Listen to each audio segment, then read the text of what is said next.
Chapter 3, Secret of Happiness. Today we are going to read this chapter, Secret of Happiness, जिसका मतलब है बेटे कि खुशी का की राज ਹੁੰਦਾ है. How can one be happy? N.V. Pillay is an author with a positive message in life. N.V. Pillay एक author है जिन्हें हमेशा जिंदगी के बारे में पॉजिटिव मैसेजेस दिते ने. He has written several books in an attempt to teach people the art of living. उन्हें बहुत सारियां किताबां लिखियां ने इस कोशिश ਦੇ ਵਿੱਚ ਕਿ ਲੋਕਾਂ ਨੂੰ ਉਹ ਆਰਟ ਆਫ ਲਿਵਿੰਗ ਸਿਖਾ ਸਕੇ, ਜ਼ਿੰਦਗੀ ਜਿਉਣ ਦਾ ਢੰਗ, ਜ਼ਿੰਦਗੀ ਜਿਉਣ ਦੀ ਕੀ ਕਲਾ ਹੈ, ਇਹਨੂੰ ਦੱਸਣ ਦੇ ਲਈ ਉਹਨੇ ਬਹੁਤ ਸਾਰੀਆਂ ਬੁੱਕਸ ਲਿਖੀਆਂ ਨੇ. The present extract has been culled from his book the New Art of Living. ਉਹਦੀ ਇੱਕ ਬੁੱਕ ਹੈ ਬੇਟਾ the New Art of Living, ਜਿਹਦੇ ਵਿੱਚੋਂ ਜੋ ਆਪਣੇ ਸਿਲੇਬਸ ਦੇ ਵਿੱਚ ਇਹ ਐਕਸਟ੍ਰੈਕਟਸ ਨੇਗੇ ਇਹ ਲਏ ਗਏ ਨੇ. Let us read the first part, that is dynamics of self-realization. Self-realization ਕੀ ਹੁੰਦਾ ਬੇਟੇ? ਆਪਣੇ ਆਪ ਨੂੰ ਜਾਣਨਾ. ਠੀਕ ਹੈ, ਆਤਮ ਪਹਿਚਾਣ. ਅਸੀਂ ਸੈਲਫ ਨੂੰ ਰਿਅਲਾਈਜ਼ ਕਰ ਸਕੀਏ ਅਸਲ ਦੇ ਵਿੱਚ ਅਸੀਂ ਅੰਦਰੋਂ ਕੀ ਹਾਂ. ਠੀਕ ਹੈ, ਆਪਣੇ ਆਪ ਨੂੰ ਪਛਾਣਨ ਦੇ ਕੀ ਡਾਇਨਾਮਿਕਸ ਨੇਗੇ, ਕੀ ਤਰੀਕੇ ਨੇ. The greatest day in one individual's life is when he begins for the first time to realize himself. ਕਹਿੰਦਾ ਕਿਸੇ ਵੀ ਮਨੁੱਖ ਦੀ ਜ਼ਿੰਦਗੀ ਦਾ ਸਭ ਤੋਂ ਮਹਾਨ ਦਿਨ ਉਹ ਹੁੰਦਾ ਹੈਗਾ ਜਦੋਂ ਉਹ ਆਪਣੇ ਆਪ ਨੂੰ ਸਮਝਣ ਲੱਗ ਪੈਂਦਾ ਹੈਗਾ. when he is able to realize himself, ਜਦੋਂ ਉਹ ਆਪਣੇ ਆਪ ਨੂੰ ਸਮਝੇ ਕਿ ਮੈਂ ਖੁਦ ਕੀ ਹਾਂ. It happens to a college student friend of mine once with dramatic suddenness. ਇੱਕ ਮੇਰਾ ਕਾਲਜ ਦਾ ਦੋਸਤ ਸੀ, ਅਚਾਨਕ ਇੱਕ ਡਰਾਮੈਟਿਕ ਸਡਨਨੈਸ ਦਾ ਮਤਲਬ ਹੁੰਦਾ ਬੇਟੇ ਅਚਾਨਕ ਹੀ ਕੋਈ ਚੀਜ਼ ਵਾਪਰ ਜਾਣਾ ਲਾਈਫ ਦੇ ਵਿੱਚ, ਅਚਾਨਕ ਕੁਝ ਹੋ ਜਾਣਾ. ਉਹਦੀ ਲਾਈਫ ਦੇ ਵਿੱਚ ਅਚਾਨਕ ਐਦਾਂ ਦਾ ਕੁਝ ਹੋਇਆ ਕਿ ਉਹਨੇ ਆਪਣੇ ਆਪ ਨੂੰ ਪਹਿਚਾਣ ਲਿਆ. He was as unsuccessful in his studies as he was efficient upon the athletic field. ਪੜ੍ਹਾਈ ਦੇ ਵਿੱਚ ਉਹ ਅਨਸਕਸੈਸਫੁਲ ਸੀ, ਪੜ੍ਹਾਈ ਦੇ ਵਿੱਚ ਉਹ ਵਧੀਆ ਨਹੀਂ ਸੀਗਾ, ਪਰ ਐਥਲੈਟਿਕ ਫੀਲਡ ਦੇ ਵਿੱਚ ਉਹ ਇੱਕ ਬਹੁਤ ਅੱਛਾ ਐਥਲੀਟ ਸੀ. ਗੇਮਸ ਦੇ ਵਿੱਚ ਉਹ ਬਹੁਤ ਐਫੀਸ਼ੀਐਂਟ ਸੀ. He was efficient in athletics but he was unsuccessful in studies.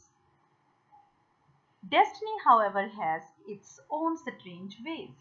ਕਿਸਮਤ ਆਪਣੇ ਤਰੀਕੇ ਨਾਲ ਚੱਲਦੀ ਹੈਗੀ, ਕਿਸਮਤ ਦੇ ਆਪਣੇ ਹੀ ਅਜੀਬੋ-ਗਰੀਬ ਰਸਤੇ ਨੇ. One day in a class in psychology, our student friend suddenly became enthralled. ਇੱਕ ਦਿਨ ਸਾਈਕੋਲੋਜੀ ਦੀ ਕਲਾਸ ਸੀ, ਮਨੋਵਿਗਿਆਨ ਦੀ ਕਲਾਸ ਸੀ, ਤੇ ਸਾਡਾ ਇਹ ਦੋਸਤ ਜਿਹੜਾ ਸੀ ਅਚਾਨਕ ਜੋਸ਼ ਦੇ ਨਾਲ ਭਰ ਗਿਆ. ਇੰਥਰੋਲਡ ਹੁੰਦਾ ਬੇਟੇ ਖੁਸ਼ੀ ਦੇ ਵਿੱਚ ਖੀਵਾ ਹੋ ਜਾਣਾ, ਜੋਸ਼ ਭਰ ਜਾਣਾ, ਹੱਦੋਂ ਵੱਧ ਜਦੋਂ ਆਪਾਂ ਨੂੰ ਕਿਸੇ ਚੀਜ਼ ਦੀ ਖੁਸ਼ੀ ਹੋ ਜਾਵੇ, that thing is called ਬੇਟਾ enthralled. As the professor described how an average man fails because he doesn't learn to control and consolidate his powers. ਇਹ ਸਭ ਕੁਝ ਕਦੋਂ ਹੋਇਆ, ਕਦੋਂ ਉਹਦੇ ਅੰਦਰ ਇੱਕ ਖੁਸ਼ੀ ਪੈਦਾ ਹੋਈ? ਜਦੋਂ ਪ੍ਰੋਫੈਸਰ ਇਹ ਸਮਝਾ ਰਿਹਾ ਸੀ ਕਿ ਇੱਕ ਐਵਰੇਜ ਮੈਨ ਆਪਣੀ ਜ਼ਿੰਦਗੀ ਦੇ ਵਿੱਚ ਅਸਫਲ ਹੁੰਦਾ ਹੈ. ਕਿਉਂ ਅਸਫਲ ਹੁੰਦਾ ਹੈ?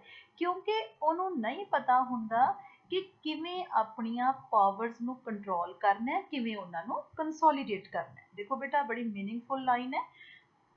ਐਨ ਐਵਰੇਜ ਮੈਨ ਫੇਲਸ, ਇੱਕ ਐਵਰੇਜ ਮੈਨ, ਇੱਕ ਆਮ ਆਦਮੀ ਆਪਣੀਆਂ ਕੋਸ਼ਿਸ਼ਾਂ ਦੇ ਵਿੱਚ ਅਸਫਲ ਹੋ ਜਾਂਦਾ ਹੈ. ਕਿਉਂ ਅਸਫਲ ਹੁੰਦਾ? ਉਹਦਾ ਕਾਰਨ ਕੀ ਹੈ? ਕਿਉਂਕਿ ਉਸ ਆਦਮੀ ਨੇ ਹਾਲੇ ਤੱਕ ਇਹ ਨਹੀਂ ਸਿੱਖਿਆ ਹੁੰਦਾ ਕਿ ਆਪਣੀਆਂ ਪਾਵਰਸ ਨੂੰ, ਆਪਣੀਆਂ ਸ਼ਕਤੀਆਂ ਨੂੰ ਕਿੱਦਾਂ ਕੰਟਰੋਲ ਕਰਨਾ ਹੈ, ਕਿੱਦਾਂ ਉਹਨਾਂ ਨੂੰ ਕੰਸੋਲੀਡੇਟ ਕਰਨਾ ਹੈ. ਕੰਸੋਲੀਡੇਟ ਕਰਨ ਦਾ ਮਤਲਬ ਹੁੰਦਾ ਬੇਟੇ ਸਾਰੀਆਂ ਸ਼ਕਤੀਆਂ ਨੂੰ ਇੱਕ ਥਾਂ ਤੇ ਇਕੱਠੀਆਂ ਕਰਕੇ ਉਹਨੂੰ ਪ੍ਰਯੋਗ ਦੇ ਵਿੱਚ ਲੈ ਕੇ ਆਉਣਾ, ਉਹ ਤੋਂ ਕੰਮ ਲੈਣਾ. He used the familiar illustration of burning glass. ਤਾਂ ਪ੍ਰੋਫੈਸਰ ਜਿਹੜਾ ਸੀਗਾ ਬਰਨਿੰਗ ਗਲਾਸ ਦੀ ਐਗਜ਼ਾਮਪਲ ਦੇ ਰਿਹਾ ਸੀ. ਇਹ ਸਾਰਿਆਂ ਨੇ ਤੁਸੀਂ ਵੀ ਛੋਟੀਆਂ ਕਲਾਸਿਸ ਦੇ ਵਿੱਚ ਸਾਇੰਸ ਦੇ ਵਿੱਚ ਐਕਸਪੈਰੀਮੈਂਟ ਕੀਤਾ ਹੈ ਬੇਟੇ, ਉਹੀ ਪੜਾਂਗੇ ਆਪਾਂ. The rays of the sun falling upon a piece of paper have little effect. ਜਦੋਂ ਸੂਰਜ ਦੀਆਂ ਕਿਰਨਾਂ ਕਿਸੇ ਵੀ ਕਾਗਜ਼ ਦੇ ਉੱਪਰ ਡਿੱਗਦੀਆਂ ਨੇ ਤਾਂ ਉਹਨਾਂ ਦਾ ਕੋਈ ਅਸਰ ਨਹੀਂ ਹੁੰਦਾ. Let them however be drawn by the burning glass to a focus. ਪਰ ਜੇ ਉਹਨਾਂ ਹੀ ਸੂਰਜ ਦੀਆਂ ਕਿਰਨਾਂ ਨੂੰ ਇੱਕ ਸ਼ੀਸ਼ੇ ਦੇ ਰਾਹੀਂ, ਇੱਕ ਕੱਚ ਦੇ ਟੁਕੜੇ ਰਾਹੀਂ ਫੋਕਸ ਕੀਤਾ ਜਾਵੇ, ਦੇ ਕ੍ਰੀਏਟ ਐਨ ਇੰਟੈਂਸ ਹੀਟ, ਤਾਂ ਗਰਮੀ ਪੈਦਾ ਹੁੰਦੀ ਹੈ. ਤੇ ਉਹ ਗਰਮੀ ਜਿਹੜੀ ਪੈਦਾ ਹੁੰਦੀ ਹੈ that will quickly burn a hole into the paper. ਇਹ ਤੁਸੀਂ ਵੀ ਸਾਰਿਆਂ ਨੇ ਕਰਕੇ ਦੇਖਿਆ ਹੋਣਾ ਬੇਟੇ। ਨੀਚੇ ਕਾਗਜ਼ ਰੱਖ ਕੇ ਸੂਰਜ ਪ੍ਰੋਪਰ ਚਮਕ ਰਿਹਾ ਹੋਵੇ, ਠੀਕ ਹੈ, ਤਾਂ ਕੱਚ ਦਾ ਇੱਕ ਟੁਕੜਾ ਲੈ ਕੇ ਕਾਗਜ਼ ਨੂੰ ਜੇ ਤੁਸੀਂ ਨੀਚੇ ਰੱਖਦੇ ਹੋਗੇ ਤਾਂ ਸੂਰਜ ਦੀਆਂ ਕਿਰਨਾਂ ਜਦੋਂ ਕੱਚ ਦੇ ਟੁਕੜੇ ਦੇ ਵਿੱਚੋਂ ਦੀ ਲੰਘਦੀਆਂ ਨੇਗੀਆਂ ਬੇਟੇ, ਤਾਂ ਮਤਲਬ ਕਿ ਉਹ ਫੋਕਸ ਹੋ ਜਾਂਦੀਆਂ ਨੇਗੀਆਂ। ਜਦੋਂ ਫੋਕਸ ਹੋ ਗਈਆਂ ਤਾਂ ਉਹਨਾਂ 'ਚ ਇੰਨੀ ਕੁ ਕਪੈਸਿਟੀ ਬਣ ਜਾਂਦੀ ਹੈ, ਇੰਨੀ ਕੁ ਪਾਵਰ ਬਣ ਜਾਂਦੀ ਹੈ ਕਿ ਉਹ ਕਾਗਜ਼ ਨੂੰ ਜਲਾ ਦੇਣ। The professor pointed out that the man who succeeds is the one who can draw his dissipated and therefore futile powers to a focus. ਤਾਂ ਪ੍ਰੋਫੈਸਰ ਨੇ ਉਹੀ ਚੀਜ਼ ਐਕਸਪਲੇਨ ਕੀਤੀ ਸੀ। ਪ੍ਰੋਫੈਸਰ ਨੇ ਇਹ ਕਿਹਾ ਸੀਗਾ ਕਿ ਉਹ ਪਰਸਨ ਸਕਸੈਸਫੁਲ ਹੁੰਦਾ ਹੈਗਾ ਲਾਈਫ ਦੇ ਵਿੱਚ, person who succeeds is the one ਜਿਹੜਾ ਆਪਣੀਆਂ ਸਾਰੀਆਂ ਪਾਵਰਸ ਨੂੰ ਫਿਊਟਾਈਲ, ਠੀਕ ਹੈ, dissipated ਹੁੰਦਾ ਹੈਗਾ ਬੇਟੇ, ਅਖੰਡਿਤ ਹੋਈਆਂ ਵੀਆਂ, ਇੱਧਰ ਉੱਧਰ ਪਈਆਂ ਹੋਈਆਂ, ਫਿਊਟਾਈਲ, ਯੂਜ਼ਲੈਸ ਪਾਵਰ ਸਾਡੇ ਸਾਰਿਆਂ 'ਚ ਹੁੰਦੀਆਂ ਨੇਗੀਆਂ। ਹਾਂ, ਅਸੀਂ ਉਹਨਾਂ ਨੂੰ ਯੂਜ਼ ਕਿੱਦਾਂ ਕਰਦੇ ਆਂਗੇ, ਇਸ ਚੀਜ਼ ਦੇ ਉੱਪਰ ਡਿਪੈਂਡ ਕਰਦਾ ਕਿ ਅਸੀਂ ਲਾਈਫ ਦੇ ਵਿੱਚ ਸਕਸੈਸਫੁਲ ਹੁੰਦੇ ਆ ਜਾਂ ਨਹੀਂ ਹੁੰਦੇ। If you use all those powers properly ਤਾਂ ਇਹਦਾ ਮਤਲਬ ਅਸੀਂ ਸਕਸੈਸਫੁਲ ਹਾਂ। ਜਦੋਂ ਉਹਨਾਂ ਸਾਰੀਆਂ ਪਾਵਰਸ ਨੂੰ ਫੋਕਸ ਕਰ ਲਿਆ ਤਾਂ ਇਹਦਾ ਮਤਲਬ ਹੈਗਾ we are successful. Our student said that in a flashing illumination he saw the cause of his own failure. ਤੇ ਸਾਡੇ ਉਸ ਵਿਦਿਆਰਥੀ ਸਾਥੀ ਨੇ ਕਿਹਾ, ਕਹਿੰਦਾ ਕਿ ਮੈਨੂੰ ਹੁਣ ਸਮਝ ਆ ਗਈ ਹੈ। ਫਲੈਸ਼ਿੰਗ ਇਲੂਮੀਨੇਸ਼ਨ, ਕਹਿੰਦਾ ਅਚਾਨਕ ਕਹਿੰਦਾ ਮੈਨੂੰ ਇੱਦਾਂ ਲੱਗਿਆ ਕਿ ਮੇਰੇ ਦਿਮਾਗ ਦੇ ਵਿੱਚ ਇੱਕ ਰੋਸ਼ਨੀ ਹੋ ਗਈ ਤੇ ਮੈਨੂੰ ਇਹ ਸਮਝ ਆ ਗਈ ਕਿ ਮੇਰੇ ਫੇਲ ਹੋਣ ਦਾ ਕਾਰਨ ਕੀ ਹੈ, ਕਿਉਂਕਿ ਪੜ੍ਹਾਈ ਦੇ ਵਿੱਚ ਉਹ ਫੇਲ ਹੋ ਜਾਂਦਾ ਸੀ, ਜਦੋਂ ਕਿ ਫੀਲਡ ਦੇ ਵਿੱਚ, ਖੇਡਾਂ ਦੇ ਵਿੱਚ ਉਹ ਹਮੇਸ਼ਾ ਨੰਬਰ 1 ਹੁੰਦਾ ਸੀ। ਫਰਕ ਕੀ ਸੀ, ਖੇਡਾਂ ਦੇ ਵਿੱਚ ਉਹ ਆਪਣੀਆਂ ਸਾਰੀਆਂ ਪਾਵਰਸ ਨੂੰ ਯੂਟੀਲਾਈਜ਼ ਕਰ ਰਿਹਾ ਸੀਗਾ, ਸਟੱਡੀ ਦੇ ਵਿੱਚ ਨਹੀਂ ਯੂਟੀਲਾਈਜ਼ ਕਰ ਰਿਹਾ ਸੀ, ਠੀਕ ਹੈ। ਤਾਂ ਉਹ ਕਹਿੰਦਾ ਮੈਨੂੰ ਸਮਝ ਆ ਗਿਆ, ਹੀ ਸੌ, ਮੈਨੂੰ ਦਿਖ ਗਿਆ, the cause of my own failure, ਮੇਰੇ ਅਸਫਲ ਹੋਣ ਦਾ ਕੀ ਕਾਰਨ ਹੈ, and oblivious of all in the room and under the spell of a veritable new birth leaped to his feet crying. ਉਹ ਭੁੱਲ ਗਿਆ, oblivious ਹੁੰਦਾ ਹੈਗਾ ਬੇਟੇ ਭੁੱਲ ਜਾਣਾ, ਉਹ ਭੁੱਲ ਗਿਆ ਕਿ ਕਮਰੇ ਦੇ ਵਿੱਚ ਹੋਰ ਕੌਣ ਹੈਗਾ, ਠੀਕ ਹੈ। ਉਹਨੂੰ ਏਦਾਂ ਲੱਗ ਰਿਹਾ ਸੀ ਜਿਵੇਂ ਉਸਦਾ ਨਵਾਂ ਬਰਥ ਹੋਇਆ ਹੋਵੇ, ਠੀਕ ਹੈ, ਬਿਲਕੁਲ ਏਦਾਂ ਜਿਵੇਂ ਇੱਕ ਨਿਊ ਬੋਰਨ ਇੱਕ એનર્ਜੀ ਉਹਦੇ ਵਿੱਚ ਆ ਗਈ ਹੋਵੇ। ਤੇ ਉਹ ਆਪਣੇ ਪੈਰਾਂ ਦੇ ਉੱਪਰ ਉਛਲਿਆ ਤੇ ਉਹ ਚੀਕਣ ਲੱਗਿਆ ਕਲਾਸ ਦੇ ਵਿੱਚ, ਉਹਨੇ ਉੱਚੀ ਉੱਚੀ ਰੌਲਾ ਪਾਤਾ, I see it, I see it, ਮੈਨੂੰ ਪਤਾ ਲੱਗ ਗਿਆ, ਮੈਨੂੰ ਪਤਾ ਲੱਗ ਗਿਆ। What had happened? ਹੋਇਆ ਕੀ ਸੀਗਾ, ਹੋਇਆ ਕੀ ਸੀ, ਕੀ ਪਤਾ ਲੱਗਿਆ ਸੀ ਉਹਨੂੰ? He had met himself, ਉਹਨੇ ਆਪਣੇ ਆਪ ਨੂੰ ਰਿਅਲਾਈਜ਼ ਕਰ ਲਿਆ ਸੀ, ਉਹਨੂੰ ਆਪਣੀਆਂ ਸ਼ਕਤੀਆਂ ਦਾ, ਉਹਨੂੰ ਆਪਣੀਆਂ ਤਾਕਤਾਂ ਦਾ ਪਤਾ ਲੱਗ ਗਿਆ ਸੀਗਾ। A new self, the real self which he never before had seen. ਉਹਨੇ ਆਪਣੇ ਆਪ ਦੇ ਅੰਦਰੋਂ ਉਹ ਚੀਜ਼ ਪਛਾਣ ਲਈ ਸੀ, ਆਪਣੀ ਉਹ ਨਵੀਆਂ ਤਾਕਤਾਂ ਦਾ ਉਹਨੂੰ ਪਤਾ ਲੱਗ ਚੁੱਕਿਆ ਸੀ ਜਿਨ੍ਹਾਂ ਨੂੰ ਉਹਨੇ ਪਹਿਲਾਂ ਕਦੇ ਵੀ ਰਿਅਲਾਈਜ਼ ਨਹੀਂ ਸੀ ਕੀਤਾ। And revelation changed him from a failure to a potential success. ਤੇ ਜਿਵੇਂ ਹੀ ਇਹ ਚੀਜ਼ ਰਿਵੀਲ ਹੋਈ, ਰੈਵਲੇਸ਼ਨ ਹੁੰਦਾ ਬੇਟੇ ਕਿਸੇ ਚੀਜ਼ ਤੋਂ ਪਰਦਾ ਉੱਠ ਜਾਣਾ, ਠੀਕ ਹੈ, ਤੇ ਉਹ ਇੱਕ ਅਨਸਕਸੈਸਫੁਲ, ਇੱਕ ਫੇਲੀਅਰ ਤੋਂ ਬੇਟਾ ਇੱਕ ਸਕਸੈਸਫੁਲ ਪਰਸਨ ਦੇ ਵਿੱਚ ਚੇਂਜ ਹੋ ਗਿਆ। The possibilities of which were later abundantly realized. ਤੇ ਇਹ ਸਾਰਾ ਕੁਝ ਸਾਨੂੰ ਬਾਅਦ ਦੇ ਵਿੱਚ ਪਤਾ ਲੱਗਿਆ ਕਿਉਂਕਿ he was now a grand success in whatever he chose to do. ਕਿਉਂਕਿ ਉਸ ਤੋਂ ਬਾਅਦ ਉਹਨੇ ਚਾਹੇ ਕੋਈ ਵੀ ਐਗਜ਼ਾਮ ਦਿੱਤਾ, ਉਹਨੇ ਲਾਈਫ ਦੇ ਵਿੱਚ ਕੁਝ ਵੀ ਕੀਤਾ, he was a grand success. ਉਹ ਬਹੁਤ ਜ਼ਿਆਦਾ ਸਫਲ ਹੋ ਕੇ ਹਰ ਇੱਕ ਚੀਜ਼ ਦੇ ਵਿੱਚ ਸਾਹਮਣੇ ਆਇਆ। Second part, you are greater than you think. Second ਬੇਟੇ ਕੀ ਕਹਿ ਰਿਹਾ ਹੈਗਾ ਆਥਰ, ਕਹਿੰਦਾ ਤੁਹਾਨੂੰ ਪਤਾ ਵੀ ਨਹੀਂ ਹੈਗਾ ਕਿ ਤੁਹਾਡੇ ਅੰਦਰ ਕਿੰਨੀਆਂ ਜ਼ਿਆਦਾ ਪੋਟੈਂਸ਼ੀਅਲਸ ਨੇ, ਕਿੰਨੀਆਂ ਜ਼ਿਆਦਾ ਐਬਿਲਿਟੀਜ਼ ਨੇ। You are greater than you think. In his famous address on the energies of man, William James, a great psychologist, said. ਹੁਣ ਇੱਥੇ ਬੇਟੇ ਇੱਕ ਹੋਰ ਮਹਾਨ ਜੋ ਸਾਈਕੋਲੋਜਿਸਟ ਹੈ, ਮਨੋਵਿਗਿਆਨੀ ਹੈਗਾ ਵਿਲੀਅਮ ਜੇਮਸ, ਉਹਨੇ ਆਪਣੀ ਇੱਕ ਭਾਸ਼ਣ, ਐਡਰੈਸ ਹੁੰਦਾ ਬੇਟੇ ਭਾਸ਼ਣ, ਸਪੀਚ, ਇਸ ਭਾਸ਼ਣ ਦਾ ਟਾਈਟਲ ਸੀ the energies of man. Energies of man ਦੇ ਵਿੱਚ ਉਹ ਕਹਿੰਦਾ ਹੈਗਾ, ਕਹਿੰਦਾ ਮੈਨ ਹੈਵਚੁਅਲੀ use only a small part of the powers which they possess. ਕਹਿੰਦਾ ਮਨੁੱਖ ਦੀ ਇਹ ਆਦਤ ਹੈ ਕਿ ਉਹਦੇ ਕੋਲ ਜਿੰਨੀਆਂ ਪਾਵਰਸ ਨੇ ਉਹਦਾ ਬਹੁਤ ਛੋਟਾ ਜਿਹਾ ਹਿੱਸਾ ਉਹ ਵਰਤੋਂ ਦੇ ਵਿੱਚ ਲਿਆਉਂਦਾ ਹੈਗਾ। ਮੈਨ, ਮਨੁੱਖ ਜੋ ਹੈ, ਹੈਵਚੁਅਲੀ use only a small part of the power which they possess. ਮਨੁੱਖ ਦੇ ਵਿੱਚ ਬਹੁਤ ਸਾਰੀਆਂ ਸ਼ਕਤੀਆਂ ਨੇ, ਪਰ ਇਹ ਸਾਡੀ ਆਦਤ ਬਣ ਚੁੱਕੀ ਹੈਗੀ ਕਿ ਅਸੀਂ ਬਹੁਤ ਘੱਟ ਆਪਣੀਆਂ ਤਾਕਤਾਂ ਨੂੰ ਯੂਜ਼ ਕਰਦੇ ਹਾਂ। and which they might use under appropriate circumstances. ਤੇ ਇਹ ਜਿਹੜੀਆਂ ਤਾਕਤਾਂ ਨੇ ਸਾਨੂੰ ਸਹੀ ਸਰਕਮਸਟੈਂਸਸ ਦੇ ਉੱਪਰ ਯੂਜ਼ ਵੀ ਕਰਨੀਆਂ ਚਾਹੀਦੀਆਂ ਨੇ। A scientist is reported recently to have said that the average man uses but 20% of his brain power। ਦੇਖੋ ਇੱਕ ਸਾਇੰਟਿਸਟ ਨੇ ਬੇਟੇ ਇਹ ਵੀ ਕਿਹਾ ਹੈਗਾ, ਇੱਕ ਵਿਗਿਆਨੀ ਨੇ ਇਹ ਦੱਸਿਆ ਹੈਗਾ ਕਿ ਮਨੁੱਖ ਜਿਹੜਾ ਐਵਰੇਜ ਮੈਨ ਹੈਗਾ ਉਹ ਸਿਰਫ 20% ਜਿਹੜਾ ਹੈ ਆਪਣੇ ਬ੍ਰੇਨ ਪਾਵਰ ਨੂੰ ਸਿਰਫ 20% ਯੂਜ਼ ਕਰਦਾ ਹੈ। ਇਹਦਾ ਮਤਲਬ 80% ਸਾਡੀ ਬ੍ਰੇਨ ਪਾਵਰ ਐਦਾਂ ਹੀ ਪਈ ਰਹਿ ਜਾਂਦੀ ਹੈ। When you think of some people, that sounds like optimism. Think of it. You are using, if you are an average person, only 1/5 of your mental capacity. ਸੋਚੋ ਕਹਿੰਦਾ ਤੁਸੀਂ ਜੇ ਇੱਕ ਐਵਰੇਜ ਪਰਸਨ ਹੋ ਤਾਂ ਤੁਸੀਂ ਆਪਣੇ ਦਿਮਾਗ ਦਾ ਸਿਰਫ 20% ਯੂਜ਼ ਕਰ ਰਹੇ ਹੋ, 1/5 ਪਾਰਟ ਯੂਜ਼ ਕਰ ਰਹੇ ਹੋ। Consider what you could make of life if you increase that by only 50%। ਸੋਚੋ ਕਹਿੰਦਾ ਜੇ ਉਹਨੂੰ 20% ਤੋਂ ਵਧਾ ਕੇ ਅਸੀਂ 50% ਵੀ ਆਪਣਾ ਬ੍ਰੇਨ ਯੂਜ਼ ਕਰਨਾ, ਆਪਣੀਆਂ ਤਾਕਤਾਂ ਯੂਜ਼ ਕਰਨੀਆਂ ਸ਼ੁਰੂ ਕਰ ਦਈਏ ਤਾਂ ਕੀ ਪੋਸੀਬਲ ਨਹੀਂ। It means each and everything is possible if we are using our brain properly. In the personality of every individual, there is a great reservoir of unused power. Important है बेटे आ वाला phrase. There is a great reservoir of unused power. साडे अंदर बहुत सारा एक भंडार है, साडे अंदर ताकत दा भंडार है जिहड़ा unused पे हैगा। But in many of us, just a miserable little trickle is getting through.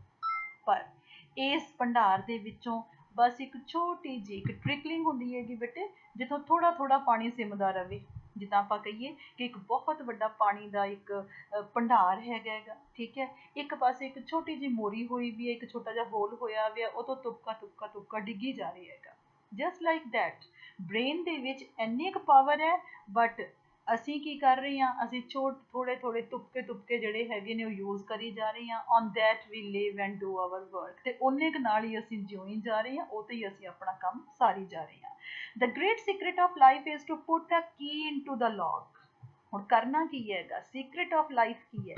Secret of life ਹੈ ਬੇਟੇ ਕਿ ਜੋ ਇਹ ਭੰਡਾਰ ਹੈ, ਜੋ ਇਹ ਸਾਡੇ ਅੰਦਰ ਅਨਯੂਜ਼ਡ ਪਾਵਰਸ ਦਾ ਭੰਡਾਰ ਹੈ, ਉਹ ਲੌਕਡ ਪਿਆ ਹੈਗਾ, ਉਹਨੂੰ ਜਿੰਦਾ ਲੱਗਿਆ ਪਿਆ ਹੈਗਾ, ਠੀਕ ਹੈ। ਸਿਰਫ ਚਾਬੀ ਲਾਉਣੀ ਹੈਗੀ। Turn back the sluice gates and let that power like a terrific stream flow into your mind and personality.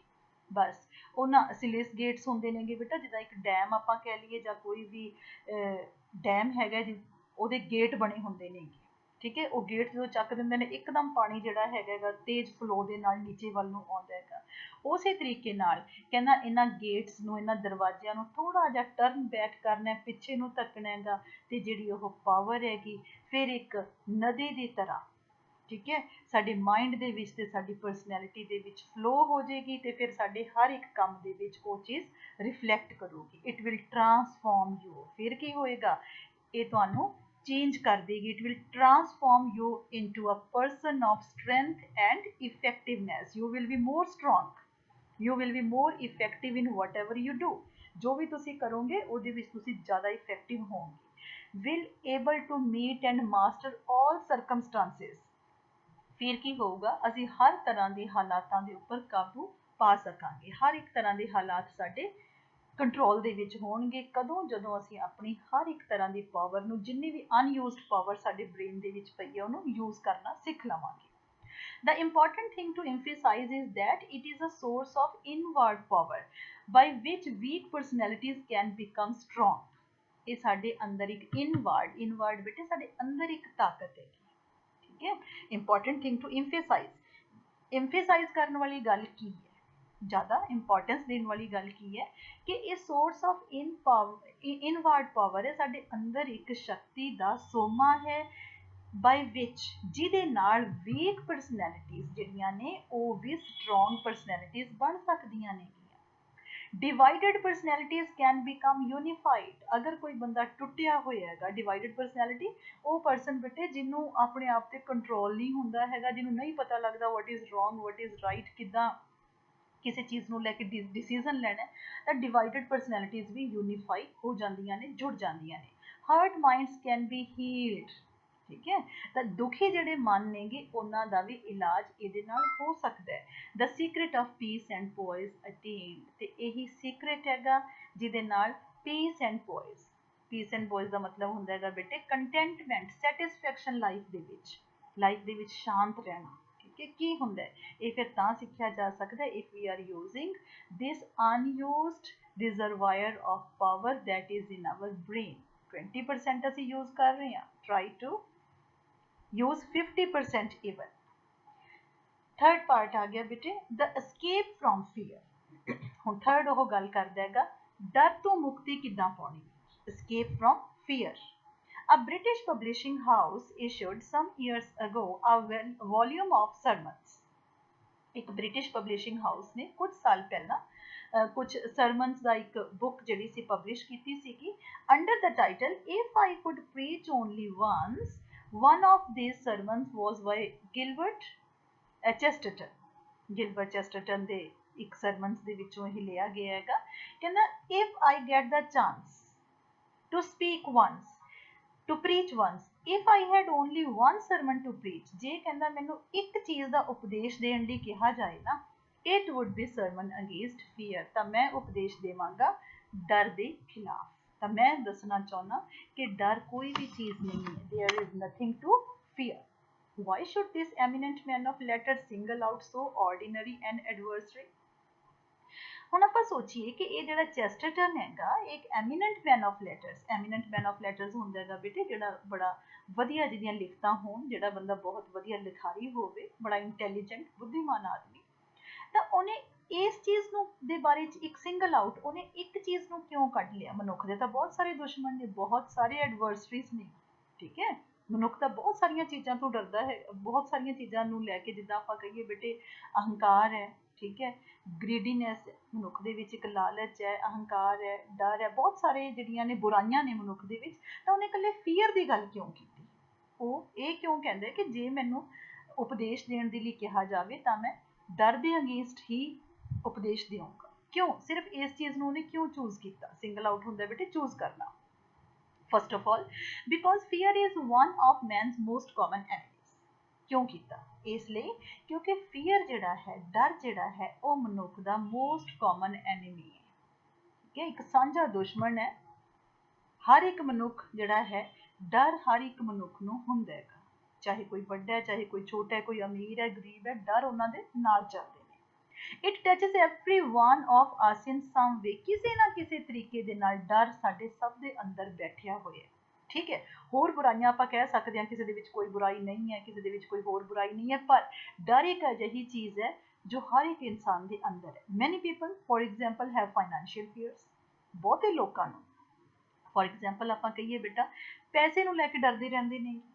ਠੀਕ ਹੈ, ਫਾਈਨੈਂਸ਼ੀਅਲ ਫੀਅਰਸ ਹੁੰਦੇ ਨੇ। ਜਿਹੜੇ ਬਹੁਤੇ ਅਮੀਰ ਹੁੰਦੇ ਨੇ ਉਹਨਾਂ ਨੂੰ ਇਹ ਲੱਗਦਾ ਹੈ ਕਿ ਸਾਡਾ ਪੈਸਾ ਸਾਡੇ ਕੋਲੋਂ ਖੋਇਆ ਨਾ ਜਾਵੇ, ਖਤਮ ਨਾ ਹੋ ਜਾਵੇ। ਜਿਹੜਾ ਗਰੀਬ ਹੈ ਉਹ ਡਰਦਾ ਹੈਗਾ ਕਿ ਮੇਰੇ ਕੋਲ ਪੈਸਾ ਹੈ ਨਹੀਂਗਾ। We have fears of ill health. ਫਿਰ ਹੋਰ ਡਰ ਸਾਨੂੰ ਕਾਹਦਾ ਹੁੰਦਾ, ਬਿਮਾਰੀ ਦਾ, ਬਿਮਾਰ ਨਾ ਹੋ ਜਾਈਏ। anticipating the direful consequences of being overtaken by some bodily affliction। ਅਸੀਂ ਇਹੀ ਡਰੀ ਜਾਂਦੇ ਆਂਗੇ ਕਿ bodily affliction ਹੁੰਦੀ ਹੈ ਬੇਟੇ ਬਿਮਾਰੀ, ਕਿ ਸਾਡੇ ਸਰੀਰ ਨੂੰ ਕੋਈ ਬਿਮਾਰੀ ਨਾ ਲੱਗ ਜੇ। ਜੇ ਕੋਈ ਬਿਮਾਰੀ ਲੱਗ ਗਈ ਤਾਂ ਫਿਰ ਉਹਦੇ ਕੀ consequences ਹੋਣਗੇ, ਉਹਦੇ ਕੀ ਨਤੀਜੇ ਹੋਣਗੇ। ਠੀਕ ਹੈ, ਅਸੀਂ ਇਹੀ ਸੋਚੀ ਜਾਂਦੇ ਹਾਂ। we allow ourselves to be made miserable by fear of what the future holds। ਭਵਿੱਖ ਦੇ ਵਿੱਚ ਜੋ ਹੋਣਾ ਅਸੀਂ ਉਹਦੇ ਬਾਰੇ ਸੋਚ ਕੇ ਡਰੀ ਜਾਂਦੇ ਆਂਗੇ। we allow ourselves to be made miserable ਬੇਟਾ ਦੁਖੀ ਹੋਣਾ। ਅਸੀਂ ਆਪਣੇ ਆਪ ਨੂੰ ਇਸ ਡਰ ਦੇ ਵਿੱਚ ਵੀ ਦੁਖੀ ਕਰੀ ਰੱਖਦੇ ਹਾਂ ਕਿ ਫਿਊਚਰ ਦੇ ਵਿੱਚ ਕੀ ਹੋਣਾ। ਔਰ fears of the consequences of past acts and decisions। ਔਰ ਜੋ ਅਸੀਂ ਪਾਸਟ ਦੇ ਵਿੱਚ ਕਰ ਬੈਠੇ ਆਂਗੇ, ਠੀਕ ਹੈ, ਉਹਦੇ ਜਿਹੜੇ consequences ਨੇ, ਉਹਦੇ ਜਿਹੜੇ ਰਿਜ਼ਲਟਸ ਨੇ, ਅਸੀਂ ਉਹ ਤੋਂ ਡਰੀ ਜਾਂਦੇ ਹਾਂ। ਮਤਲਬ ਕੀ ਹੈ, ਅਸੀਂ ਪ੍ਰੈਜ਼ੈਂਟ ਦੇ ਵਿੱਚ ਨਹੀਂ ਜਿਉਣੇ, we are living into future or we are living in past। Fears of one kind and another haunt us and cast a shadow over our happiness। ਕੋਈ ਨਾ ਕੋਈ ਡਰ ਜਿਹੜਾ ਹੈ ਕਿਸੇ ਨਾ ਕਿਸੇ ਕਿਸਮ ਦਾ, one kind and another, ਕਿਸੇ ਨਾ ਕਿਸੇ ਕਿਸਮ ਦਾ ਜਿਹੜਾ ਫੀਅਰ ਹੈਗਾ ਉਹ ਸਾਨੂੰ ਹਮੇਸ਼ਾ ਡਰਾਉਂਦਾ ਰਹਿੰਦਾ ਹੈ। ਠੀਕ ਹੈ, ਉਹ ਫੀਅਰ ਬਾਰ-ਬਾਰ ਸਾਡੇ ਮਨ ਦੇ ਵਿੱਚ ਆਉਂਦਾ ਰਹਿੰਦਾ ਹੈਗਾ ਤੇ ਸਾਡੀਆਂ ਖੁਸ਼ੀਆਂ ਜਿਹੜੀਆਂ ਹੈਗੀਆਂ ਨੇਗੀਆਂ ਉਹਨਾਂ ਨੂੰ ਧੁੰਦਲੀਆਂ ਕਰ ਦਿੰਦਾ। ਕਾਸਟ ਦਾ ਸ਼ੈਡੋ ਹੁੰਦਾ ਹੈਗਾ ਬੇਟੇ ਧੁੰਦਲਾ ਕਰਨਾ। ਇੱਕ ਬੰਦਾ ਖੁਸ਼ ਕਿਵੇਂ ਰਹਿ ਸਕਦਾ ਜੇ ਉਹਨੂੰ ਕੋਈ ਨਾ ਕੋਈ ਡਰ ਉਹਦੇ ਮਨ 'ਚ ਬੈਠਿਆ ਹੋਏ। No person is at his best or in full control of his powers if he is a victim of fear। ਕੋਈ ਵੀ ਪਰਸਨ ਆਪਣੀਆਂ ਪਾਵਰਸ ਨੂੰ ਫੁੱਲੀ ਕੰਟਰੋਲ ਕਰ ਹੀ ਨਹੀਂ ਸਕਦਾ ਅਗਰ ਉਹ ਡਰ ਦਾ ਸ਼ਿਕਾਰ ਹੈ। ਜੇ ਇੱਕ ਬੰਦਾ ਡਰਦਾ ਹੈਗਾ ਤਾਂ ਡਰਦਾ ਹੋਇਆ ਮਨੁੱਖ ਆਪਣੀਆਂ ਪਾਵਰਸ ਨੂੰ ਯੂਟਿਲਾਈਜ਼ ਨਹੀਂ ਕਰ ਸਕਦਾ। In many ways, fear lays its paralyzing hand upon an individual and becomes a chief obstacle to the full development of personality and to the achievement of success in life. Fear जो है बेटे, डर जिहड़ा हैगा ना, it lays its paralyzing hands, ਇਹ ਆਪਣੇ ਹੱਥਾਂ ਦੇ ਨਾਲ ਇੱਕ ਇੰਡੀਵਿਜੂਅਲ ਨੂੰ ਜਕੜ ਲੈਂਦਾ ਹੈਗਾ, ਠੀਕ ਹੈ। ਤੇ ਫਿਰ ਉਹ ਪਰਸਨ ਜਿਹੜਾ ਹੈਗਾ ਉਹਦੇ ਜੋ ਫੁੱਲ ਡਿਵੈਲਪਮੈਂਟ ਹੈ ਪਰਸਨੈਲਿਟੀ ਦੀ, ਉਹ ਨਹੀਂ ਹੋ ਸਕਦੀ, ਕਿਉਂਕਿ ਡਰ ਉਹਦੇ ਵਿੱਚ ਇੱਕ ਚੀਫ ਆਬਸਟੈਕਲ, ਇੱਕ ਵੱਡੀ ਰੁਕਾਵਟ ਬਣ ਜਾਂਦਾ ਹੈਗਾ। ਤੇ ਜਿੰਨਾ ਚਿਰ ਸਾਡੀ ਪਰਸਨੈਲਿਟੀ ਦੀ ਫੁੱਲ ਡਿਵੈਲਪਮੈਂਟ ਨਹੀਂ ਹੁੰਦੀ, ਉਹਨਾਂ ਚਿਰ ਬੇਟੇ ਲਾਈਫ ਦੇ ਵਿੱਚ ਅਚੀਵਮੈਂਟਸ ਨਹੀਂ ਹੋ ਸਕਦੀਆਂ। ਤਾਂ ਲਾਈਫ ਦੇ ਵਿੱਚ ਅਚੀਵਮੈਂਟਸ ਦੇ ਲਈ, ਲਾਈਫ ਦੇ ਵਿੱਚ ਸਕਸੈਸਫੁਲ ਬਣਨ ਦੇ ਲਈ ਜ਼ਰੂਰੀ ਕੀ ਹੈ ਕਿ ਅਸੀਂ ਇਹ ਸਭ ਤੋਂ ਵੱਡੀ ਰੁਕਾਵਟ ਦੇ ਉੱਪਰ ਕੰਟਰੋਲ ਕਰੀਏ। ਇਹ ਰੁਕਾਵਟ ਕੀ ਹੈ ਬੇਟਾ? Fear. The person who wishes to become adept in the art of living must learn to conquer and subdue his fears. ਇੱਕ ਪਰਸਨ ਜੋ ਆਰਟ ਆਫ ਲਿਵਿੰਗ ਦੇ ਵਿੱਚ ਅਡੈਪਟ ਹੋਣਾ ਚਾਹੁੰਦਾ ਹੈ, ਅਡੈਪਟ ਹੁੰਦਾ ਹੈਗਾ ਬੇਟੇ ਸਕਿਲਫੁਲ, ਅਡੈਪਟ ਹੁੰਦਾ ਸਕਿਲਫੁਲ, ਨਿਪੁੰਨ ਕਿਸੇ ਚੀਜ਼ ਦੇ ਵਿੱਚ। ਅਗਰ ਇੱਕ ਪਰਸਨ ਆਰਟ ਆਫ ਲਿਵਿੰਗ ਸਿੱਖਣਾ ਚਾਹੁੰਦਾ ਹੈ ਤਾਂ ਸਭ ਤੋਂ ਪਹਿਲਾਂ ਉਹਨੂੰ ਆਪਣੇ ਫੀਅਰਸ ਨੂੰ ਖਤਮ ਕਰਨਾ ਪਏਗਾ, ਆਪਣੇ ਫੀਅਰਸ ਨੂੰ ਜਿੱਤਣਾ ਪਏਗਾ। ਕੌਂਕਰ ਹੁੰਦਾ ਹੈਗਾ ਬੇਟੇ ਜਿੱਤਣਾ, ਸਬਡਿਊ ਹੁੰਦਾ ਹੈਗਾ ਖਤਮ ਕਰ ਦੇਣਾ। This is a problem common to us all. And I want to state at the outset the encouraging fact that any and every individual can escape from fear. ਇਹ ਸਾਡੀ ਸਾਰਿਆਂ ਦੀ ਕਾਮਨ ਪ੍ਰੋਬਲਮ ਹੈ। ਇੱਕ ਪ੍ਰੋਬਲਮ ਹੈ ਜਿਹੜੀ ਸਾਨੂੰ ਸਾਰਿਆਂ ਨੂੰ ਹੈ ਕਿ ਡਰ, ਕੋਈ ਨਾ ਕੋਈ ਡਰ ਅੰਦਰ ਬੈਠਿਆ ਹੁੰਦਾ ਹੈ। ਔਰ ਮੈਂ ਸਭ ਤੋਂ ਪਹਿਲਾਂ ਇਹੀ ਕਹਿ ਦੇਣਾ ਚਾਹੁੰਦਾਗਾ, to state at the outset, to state at the outset ਹੁੰਦਾ ਬੇਟੇ ਸਭ ਤੋਂ ਪਹਿਲਾਂ ਕਲੀਅਰ ਕਰਨਾ। ਇੱਕ ਇਨਕਰੇਜਿੰਗ, ਇੱਕ ਹੌਸਲੇ ਵਾਲੀ ਗੱਲ ਇਹ ਹੈਗੀ ਕਿ ਕੋਈ ਵੀ ਪਰਸਨ ਅਗਰ ਚਾਹੇ ਤਾਂ ਡਰ ਤੋਂ ਮੁਕਤ ਹੋ ਸਕਦਾ ਹੈ। escape from fear, ਡਰ ਤੋਂ ਮੁਕਤ ਹੋਇਆ ਜਾ ਸਕਦਾ ਹੈ। Remember this, however, only you can conquer your fears. ਦੇਖੋ ਇੱਕ ਚੀਜ਼ ਯਾਦ ਰੱਖੋ ਕਿ ਸਿਰਫ ਤੇ ਸਿਰਫ ਤੁਸੀਂ ਹੋ ਜੋ ਡਰ ਦੇ ਉੱਪਰ ਜਿੱਤ ਪ੍ਰਾਪਤ ਕਰ ਸਕਦੇ ਹੋ। ਅਦਰਸ ਨੇ ਹੈਲਪ ਯੂ, ਦੂਜੇ ਤੁਹਾਡੀ ਹੈਲਪ ਕਰ ਸਕਦੇ ਨੇ ਉਸ ਡਰ ਤੋਂ ਛੁਟਕਾਰਾ ਪਾਉਣ ਦੀ, but ultimately you must do it yourself. ਪਰ ਅਲਟੀਮੇਟਲੀ ਤਾਂ ਤੁਸੀਂ ਖੁਦ ਹੀ ਆਪਣੇ ਡਰਾਂ ਦੇ ਉੱਪਰ ਕਾਬੂ ਪਾਉਣਾ ਹੋਏਗਾ। ਦੂਜੇ ਤੁਹਾਡੀ ਹੈਲਪ ਜ਼ਰੂਰ ਕਰ ਸਕਦੇ ਨੇ, but it is your will power that can control your fears, that can conquer your fears. The first step, for that matter, a large part of the campaign against one's fear is to get a complete and thoroughgoing knowledge of them. ਤਾਂ ਪਹਿਲਾ step ਕੀ ਹੈ ਡਰ ਦੇ ਉੱਪਰ ਕਾਬੂ ਪਾਉਣ ਦਾ? ਪਹਿਲਾ step ਕੀ ਹੈਗਾ ਕਿ ਸਾਨੂੰ ਕੰਪਲੀਟ ਨੌਲੇਜ ਹੋਣੀ ਚਾਹੀਦੀ ਹੈ। ਕੰਪਲੀਟ ਨੌਲੇਜ ਕਾਹਦੀ ਹੋਣੀ ਚਾਹੀਦੀ ਹੈ? ਡਰ ਦੀ। ਡਰ ਸਾਨੂੰ ਕਿਸ ਚੀਜ਼ ਤੋਂ ਲੱਗਦਾ, ਸਾਨੂੰ ਉਹਦੇ ਬਾਰੇ 'ਚ ਪ੍ਰੋਪਰਲੀ ਪਤਾ ਹੋਣਾ ਚਾਹੀਦਾ, ਅਸੀਂ ਡਰ ਕਿਸ ਚੀਜ਼ ਤੋਂ ਰਹੇ ਹਾਂ। ਬ੍ਰਿੰਗ them out, ਫਿਰ ਉਸ ਚੀਜ਼ ਨੂੰ into the light of the day, ਫਿਰ ਉਸ ਡਰ ਨੂੰ ਦਿਨ ਦੀ ਰੋਸ਼ਨੀ ਦੇ ਵਿੱਚ ਬਾਹਰ ਲੈ ਆਓ। ਵਾਚ them shrivel up, ਤੇ ਤੁਸੀਂ ਦੇਖੋ ਉਹ ਡਰ ਤੁਹਾਡਾ ਆਪਣੇ ਆਪ ਸੁੰਗੜ ਜਾਏਗਾ। ਜਿੱਦਾਂ ਧੁੱਪ ਲੱਗ ਕੇ ਕੋਈ ਚੀਜ਼ ਸੁੰਗੜ ਜਾਂਦੀ ਹੈ ਨਾ, ਕੋਈ ਚੀਜ਼ ਖਤਮ ਹੋ ਜਾਂਦੀ ਹੈਗੀ, ਤਾਂ ਉੱਦਾਂ ਹੀ ਡਰ ਜਿਹੜਾ ਹੈਗਾ ਹਨੇਰੇ ਦੇ ਵਿੱਚ ਡਰਾਉਂਦਾ ਹੈਗਾ। ਡਰ ਕਦੇ ਵੀ ਚਾਨਣ ਦੇ ਵਿੱਚ ਨਹੀਂ ਡਰਾਉਂਦਾ। A fear is not unlike a ghost, ਤਾਂ ਉਹ ਕਹਿ ਰਿਹਾ ਬੇਟੇ, ਰਾਈਟਰ ਨੇ ਬੜੀ ਸੋਹਣੀ ਲਾਈਨ ਲਿਖੀ ਹੈਗੀ, ਕਹਿੰਦਾ ਫੀਅਰ ਕਹਿੰਦਾ ਭੂਤ ਤੋਂ ਘੱਟ ਨਹੀਂ ਹੁੰਦਾ ਹੈਗਾ। It is not unlike a ghost, ਇਹ ਗੋਸਟ ਵਰਗਾ ਹੀ ਹੁੰਦਾ ਹੈਗਾ। It frightens you in the gloom, ਜਦੋਂ ਤੁਸੀਂ ਦੁਖੀ ਹੁੰਦੇ ਹੋ, ਹਨੇਰੇ 'ਚ ਹੁੰਦੇ ਹੋਗੇ, ਰਾਤ ਨੂੰ ਇਕੱਲੇ ਹੁੰਦੇ ਹੋ, ਉਦੋਂ ਹੀ ਤੁਹਾਡਾ ਡਰ ਤੁਹਾਨੂੰ ਡਰਾਉਂਦਾ ਹੈ। But there is not much to it when you get into the light, ਤੇ ਜਿਵੇਂ ਤੁਸੀਂ ਰੋਸ਼ਨੀ ਦੇ ਵਿੱਚ ਆ ਜਾਂਦੇ ਹੋਗੇ, ਜਿਵੇਂ ਤੁਸੀਂ ਲੋਕਾਂ ਦੇ ਵਿੱਚ ਆ ਜਾਂਦੇ ਹੋ, ਇਹ ਤੁਹਾਨੂੰ ਡਰਾਉਣੋਂ ਹਟ ਜਾਂਦਾ ਹੈ। Most of the things one fears never happen, ਬਹੁਤੀਆਂ ਚੀਜ਼ਾਂ ਜਿਨ੍ਹਾਂ ਤੋਂ ਅਸੀਂ ਡਰੀ ਜਾ ਰਹੇ ਹੁੰਦੇ ਆ ਨਾ, ਉਹ ਹੁੰਦੀਆਂ ਹੀ ਨਹੀਂ ਗੀਆਂ। At least they do not amount to anything, ਜਾਂ ਆਪਾਂ ਇਹ ਕਹੀਏ ਕਿ ਬਹੁਤੀਆਂ ਚੀਜ਼ਾਂ ਜਿਨ੍ਹਾਂ ਤੋਂ ਅਸੀਂ ਡਰਦੇ ਹਾਂ ਉਹਨਾਂ ਦਾ ਮਤਲਬ ਹੀ ਕੋਈ ਨਹੀਂ ਹੁੰਦਾ, ਅਸੀਂ ਉੱਦਾਂ ਹੀ ਡਰੀ ਜਾ ਰਹੇ ਹੁੰਦੇ ਹਾਂ, ਪਰ ਉਹ ਚੀਜ਼ਾਂ ਇੰਨੀਆਂ ਇੰਪੋਰਟੈਂਟ ਨਹੀਂ ਹੁੰਦੀਆਂ। As one frog in a pond may sound like 100 when one is trying to sleep, ਜਿੱਦਾਂ ਜਦੋਂ ਆਪਾਂ ਸੌਣ ਦੀ ਕੋਸ਼ਿਸ਼ ਕਰ ਰਹੇ ਹੋਈਏ ਤਾਂ ਇੱਕ ਕਿਸੇ ਫਰੋਗ ਦੀ ਆਵਾਜ਼, ਠੀਕ ਹੈ, ਇੱਕ ਫਰੋਗ ਦੀ ਆਵਾਜ਼ ਕਿਤੋਂ ਦੀ ਗੜੈਂ ਗੜੈਂ ਦੀ ਟਰੈਂ ਟਰੈਂ ਦੀ ਆਵਾਜ਼ ਆਉਣੀ ਸ਼ੁਰੂ ਹੋ ਜਾਏ, ਆਪਾਂ ਸੌਣਾ ਚਾਹੁੰਦੇ ਹਾਂ, ਆਪਾਂ ਨੂੰ ਕੀ ਲੱਗਦਾ ਹੈ ਕਿ ਇੱਕ ਫਰੋਗ ਨਹੀਂ ਬੋਲ ਰਿਹਾ, ਪਤਾ ਨਹੀਂ ਸੈਂਕੜੇ ਫਰੋਗ ਰੌਲਾ ਪਾਈ ਜਾ ਰਹੇ ਨੇ। ਕਿਉਂ?